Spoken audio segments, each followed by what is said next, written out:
presented by Goswami films. आज अपनों के भीड़ में हम बेगाने हो गए, आज अपनों के भीड़ में हम बेगाने हो गए। कसूर बस इतनी थी कि तेरे दीवाने हो गए। हे जान, अरे हे बेवफा, अब तू नहीं खुद जान, अब तू बदल गइल बारू।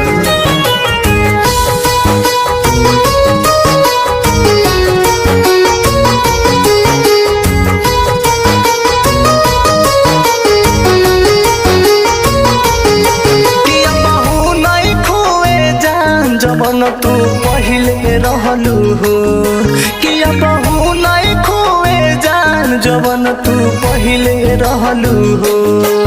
हम काटेलू तू फोनवा केहू और के भइलू सोनवा, हमरे खातिर एक दिन अखिया बरसैले रहलू हो। अब बहु नहीं खोए जान, जवन तू पहिले रहलू हो किया बहु नहीं खोए जान, जवन तू पहिले रहलू हो।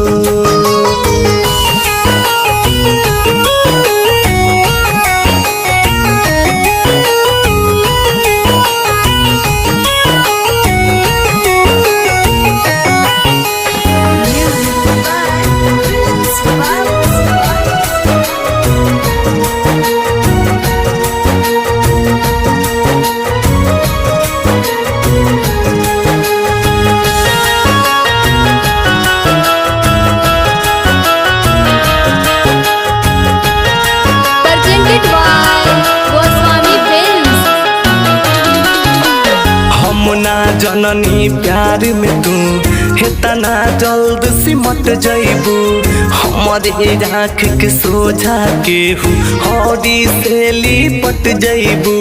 हे दादा हे दादा, हम ना जननी प्यार में तू इतना जल्द सिमट जइबू, हमारे आँख के सोझा के हूँ हौरी से लिपट जइबू। किस्मत के बानी मारो नैया के याद में जारो, हाथवा में हाथवा धोके कसम खइले रहलू हो।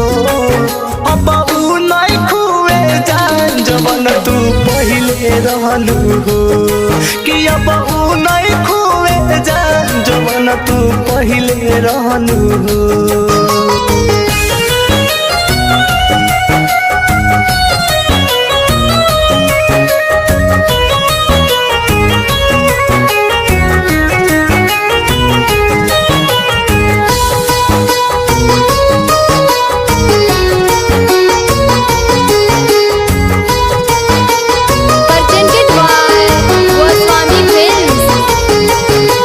कितना प्यार रहे दिल में तू देखलू न करीब से, दोस्त न बाटे तोहार कोनो, दोस्त बा मोर नसीब के।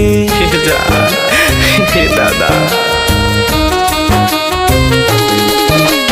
कितना प्यार रहे दिल में तू देखलू न करीब से, दोस्त न बाटे तोहार कोनो, दोस्त बा मोर नसीब के। पौध कस के दिलवा टूटल, घायल मेरा तुंजे लूटल, मारेला पीठ में छोड़ी तू पी जइले रहलू हो। अब उ नहीं खुए जान, जवन तू पहिले रहलू हो कि अब उ नहीं खुए जान, जवन तू पहिले रहलू हो। presented by Goswami films.